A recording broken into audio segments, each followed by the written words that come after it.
Hello and welcome to the next unit-by-unit video for the Drukhari book on SkaredCast. Today we continue our look at the elites with the Mandrakes, shadowy, deadly figures.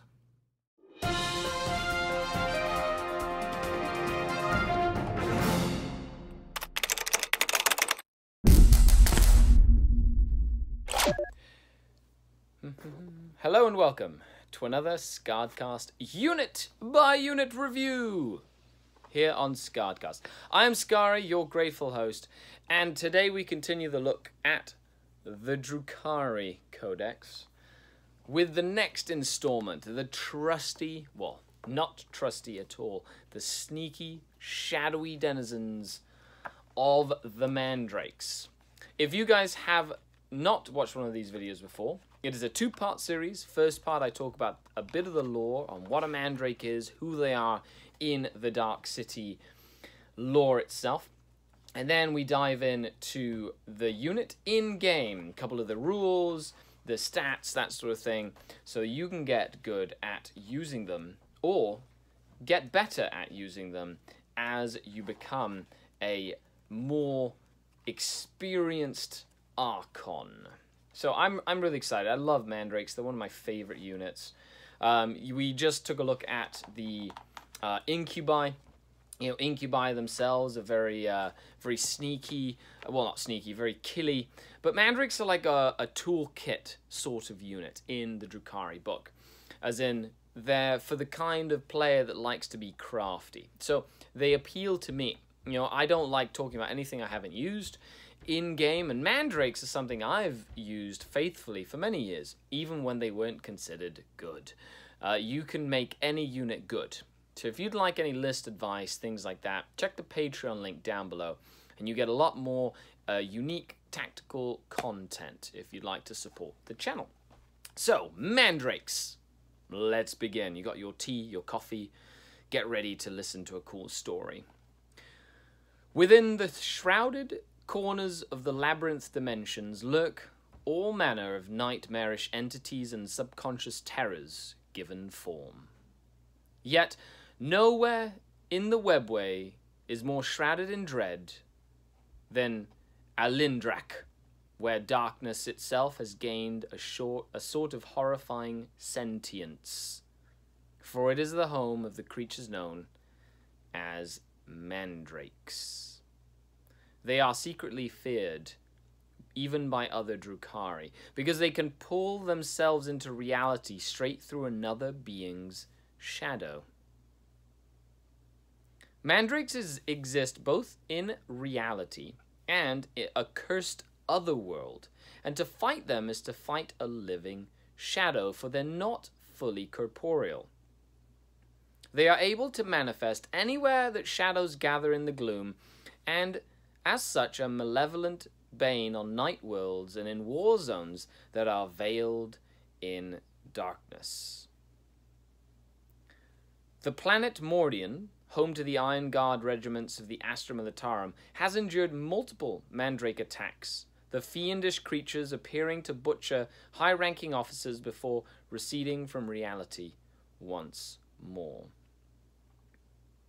Younger Drukhari call the Mandrakes, quote, creepers, whispering that they can slink from one shadow to another or crawl their way out of reflections to emerge in the real world. They believe that Mandrakes are unlight given life, and in many ways, they are right. Their flesh is cold dark and seems to absorb rather than reflect light, and their features shift like oil, surrounding them an aura of darkness. The first sign of a Mandrake attack will be a thin rime of ice hanging in the air. When they fall upon their shuddering prey, they do so not only with talon and fang, but also with blood-encrusted glimmer-steel blades that are reminiscent of the surgical tools of the homunculi. Like all the denizens of Comorragh, the Mandrakes thrive on the malevolent infliction of pain because of their unsurpassed stealth, many Drukhari Archon has sought their services when mustering his forces for a real space raid. Few Cabalite lords, however, know the real price that they are paying as Mandrakes go to war clad in patchwork skins. Those that have jilted or betrayed them are the ones that they wear. Awesome. Even Vecht was not safe from the reach of Alindrak. Mandrakes penetrated every ward and subdimensional barrier guarding the Supreme Overlord's inner sanctum and butchered the most powerful to try and butcher him. When Vecht appeared once more and declared himself the living Dark Muse, he enacted swift and merciless retribution. Yet his wrath was not visited upon the Mandrakes. Perhaps is because they strike fear even in Vecht's black heart. Mandrakes. Shadow become reality. The story and the lore behind Mandrakes is one of the coolest stories within the Dark City. Essentially, you're never safe if you have a shadow. They can pop out of a shadow and kill you. It's pretty snazzy. And then they did have a special character at one time called the Decapitator that was essentially like a character Mandrake that went around collecting skulls to open a portal or something like that. So, you know, Mandrakes themselves have always been a part of lore. You know, in 3rd edition in the Old Codex, they had like secret deployment tactics akin to being infiltrators and stuff, but you couldn't really shoot them until they were ready to jump out at you and stuff like that. And they've retained a lot of their gimmickiness throughout different editions. So how do they work in game? Let's take a look at that. Mandrakes are 4 power level for 5 Mandrakes, so 16 points a pop, 80 points for 5. And they have a Mandrake and a unit champion that's called a Night Fiend. They move 8 inches, which is pretty fast. They have weapon skill and ballistic skill of 3. They all have strength 4, so they're stronger than your average Cabalites. They're as strong as Incubi with their claves. They have a toughness of 3. They have 1 wound, 3 attacks standard, 4 attacks on the unit champion. And they have leadership of 7 with leadership 8 on the Night Fiend. And they have a save of 7+. They don't really have a save to speak of in terms of armor. So what are they equipped with? They can include up to 5 additional Mandrakes, so you can have 5 to 10. Pretty cool.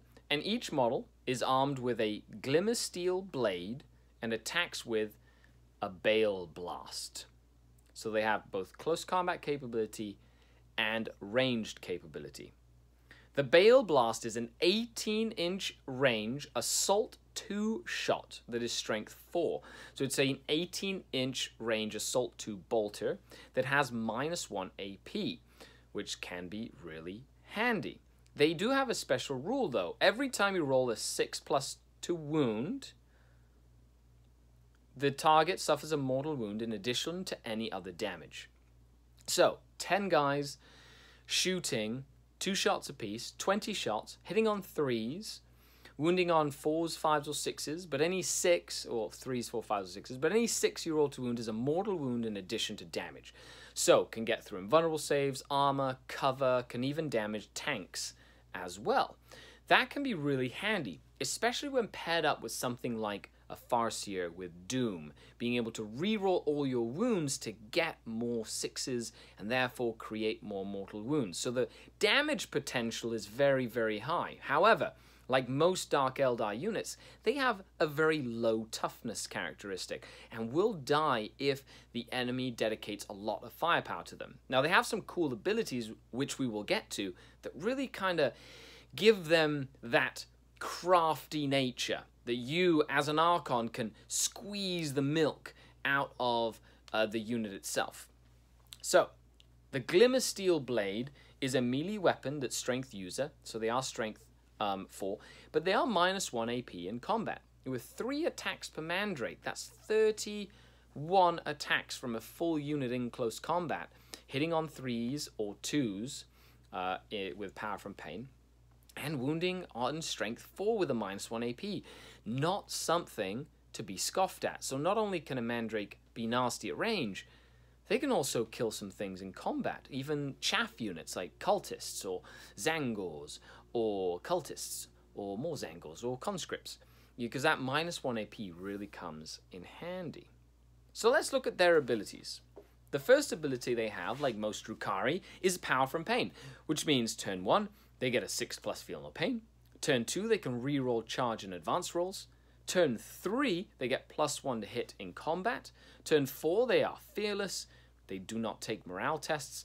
And turn 5, any enemy unit has a -1 leadership.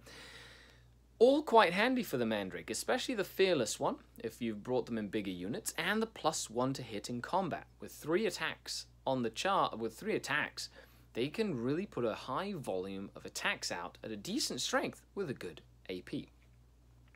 They have a special deployment rule called From Out of the Shadows. So when you deploy the unit, you can set them up in the shadows, and they can pull them saves into reality anywhere on the battlefield more than 9 inches away from enemy models. Essentially, they have the deep strike rule, which means on turn 1 they can deploy inside your deployment zone. On turn 2 or more, they can deploy anywhere on the board 9 inches away. That means that your enemy has to really think about blocking off areas of the battlefield if you have units of Mandrakes in reserve, per se, that can come out at any point in time to really threaten the backfield objectives. If you wait till turn 2 or 3, having that reroll charge means that not only are they deep striking, but they get a good opportunity to roll that 9 that they need to get into close combat with the enemy, bringing their guns to bear and their blades as well. They also have a rule called Shrouded from Sight. The enemy must subtract -1 to hit against this unit, and they have a 5+ invulnerable save. That is a standard -1 to hit across the board, both from shooting and close combat, which means that enemy shooting is going to be less effective against them. Anything that hits on 5s will now hit on 6s, anything on 4s, hitting on 5s, anything on 3s, on 4s. That extra -1, anybody who plays Eldar, like a Latok or Rangers, knows how important that -1 and how powerful that -1 can be. Now remember, this also applies in combat, which is just a whole other ball game. So when you get them stuck in, do not forget the enemy is going to have a hard time to dislodge a large unit of Mandrakes from anywhere on the battlefield. In addition, they do have a 5+ invulnerable save, so that 7+ armor means nothing unless someone death hexes them or something like that. But that means that they can take on even the toughest last cannon shots and still survive with their invulnerable save, or power weapons or things like that. Pretty snazzy. Not bad for a 16-point model. They do have the Eldari and Drukhari keywords, so sadly they're not Cabal, Coven, they're mercenaries, which means you can add them in, but they don't benefit from any obsessions, and they are infantry, and they have the keyword Mandrakes. So, how do you want to use Mandrakes? There's a couple of ways you can use them. The first is in small units of 5.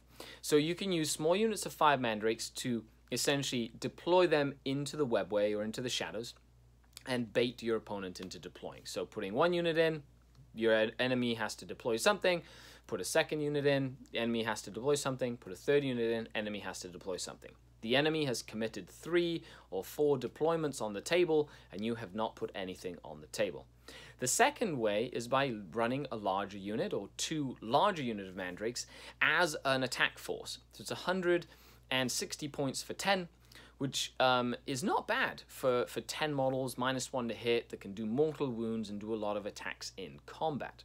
Now there's 2 ways you can run them. Put them in the shadows and deep strike them, or put them in a transport like a raider, because they are Drukhari infantry, and have a gunboat full of mortal wound dealing bolters, essentially.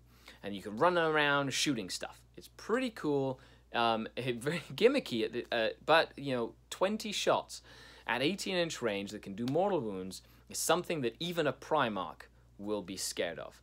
So, Let me know how you use your Mandrakes. Personally, I prefer the small supporting units that go in and really just force the enemy to think that you have Mandrakes in reserve, forcing them to block off the back of the board. If they fail to do that, small unit of Mandrakes comes in and assassinates smaller backfield characters or backfield objective holders while taking points towards the end of the game as well. If you agree with what I say, leave a comment. If you disagree, let me know why you disagree. A huge shout out to all the patrons of the channel. Thanks to you, I get to do cool content like this. If you'd like to unlock some cool exclusives, get list tactics and support, check the link down below. After all, I'm Skari, your grateful host, and we will be back in another installment of Unit by Unit at a different time. Skari out.